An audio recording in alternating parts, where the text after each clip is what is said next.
The mask is finally off, and the diplomatic pleasantries are over. When the government of Bangladesh officially sends a public thank you note to the government of Pakistan, specifically for boycotting an event involving India, we are no longer talking about a game of cricket. We are witnessing the formalization of a new strategic alignment on India's borders. This is the activation of a two-front diplomatic pincer.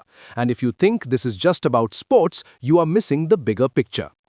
Let us analyze the power dynamics at play here. For decades, the relationship between Bangladesh and Pakistan was defined by the trauma of 1971. The memories of the Liberation War kept Dhaka firmly aligned with New Delhi and deeply suspicious of Islamabad. But in geopolitics, history is often the first casualty of necessity. The recent regime change in Bangladesh, the ousting of the previous government, created a power vacuum, and nature abhors a vacuum. Pakistan, sensing an opportunity to break its diplomatic isolation, has moved in with precision. The statement from Pakistan Prime Minister Shehbaz Sharif is calculated. He said, and I quote, "We have taken a very considered stance and we should completely stand behind Bangladesh." Notice the phrasing, considered stance. This is not an emotional reaction from a cricket board. This is state policy. And the response from Dhaka? Bangladesh's sports advisor Asif Nazrul publicly posting, "Thank you, Pakistan." This public exchange of gratitude is a signal to New Delhi. It is a signal that the buffer state strategy which India relied on for stability in the East is effectively dead. The current administration in Dhaka is signaling that it is open for business with India's primary adversary, and they are using the visibility of a global tournament to announce this shift to the world. Now, I want you to visualize the map of the Indian subcontinent for a moment. Close your eyes if you have to and picture the geography. On the western flank, you have Pakistan, a state that has defined its existence through opposition to India. That is a known variable, a frozen conflict. But now, look at the eastern flank. Look at the unique geography of India's northeast. Whatever map you are looking at, focus your eyes on the Siliguri Corridor, often called the chicken's neck. This is a narrow strip of land at some points less than 25 kilometers wide that connects the main Indian mainland to the 7 northeastern states. To the north of this corridor is China, to the south is Bangladesh.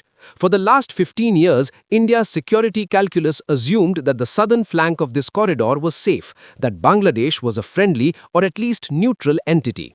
This allowed India to focus its military and intelligence resources entirely on the northern threat from China and the western threat from Pakistan. But if a nexus is indeed emerging, as this diplomatic coordination suggests, the map changes. A hostile or even uncooperative Dhaka complicates the security of the chicken's neck immensely. Pakistan knows this. They do not care about the cricket schedule. They care about stretching India's strategic bandwidth. By cheering for Bangladesh, they are encouraging a permanent wedge between New Delhi and Dhaka. It is a low-cost, high-reward strategy for Islamabad.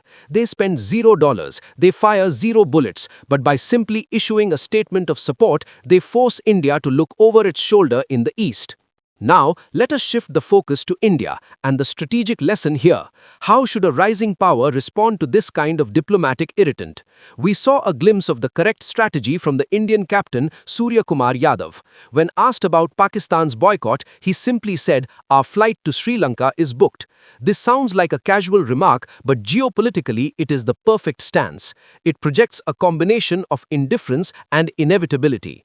Indifference to the noise and the inevitability of India's presence. India's strategic interest lies in decoupling its rise from the instability of its neighbors. For a long time, India got dragged into the mud wrestling of South Asian politics. If Pakistan shouted, India felt the need to shout back. If Bangladesh complained, India felt the need to explain. But a superpower mindset is different. A superpower does not react to every provocation from smaller states.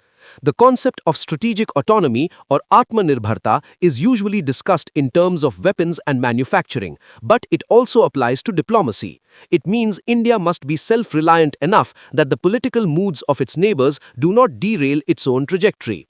If Pakistan and Bangladesh want to form a nexus of grievance, let them. The combined economies of that nexus are a fraction of India's. The combined military capability is not an existential threat unless India allows itself to be distracted.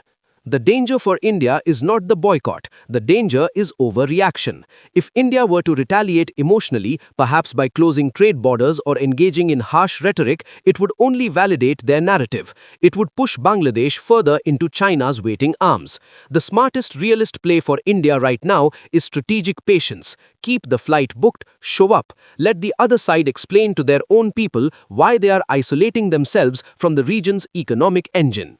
The reality of the map is that Bangladesh is surrounded on three sides by India. Geography dictates that eventually Dhaka must do business with New Delhi. No amount of thank you notes to Pakistan can change the fact that their rivers, their trade routes, and their energy grids are inextricably linked to India.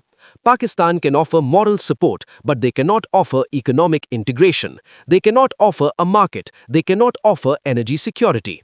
So, while the headlines scream about a new nexus, the data suggests this is a temporary alignment of political convenience. It is a marriage of optics, not substance.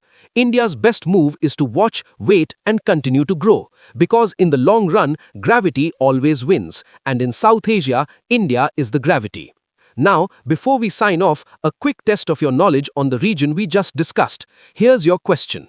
The Siliguri Corridor, or Chicken's Neck, which separates the main Indian landmass from the northeast, was created after the partition of Bengal in 1947. What is the approximate width of this corridor at its narrowest point? Is it A. 60 kilometers, B. 22 kilometers, C. 100 kilometers, or D. 45 kilometers? Let me know your answer in the comments below. In geopolitics, there are no permanent friends and no permanent enemies, only permanent interests. It seems our neighbors are rediscovering theirs. We must never forget ours. Thank you for listening.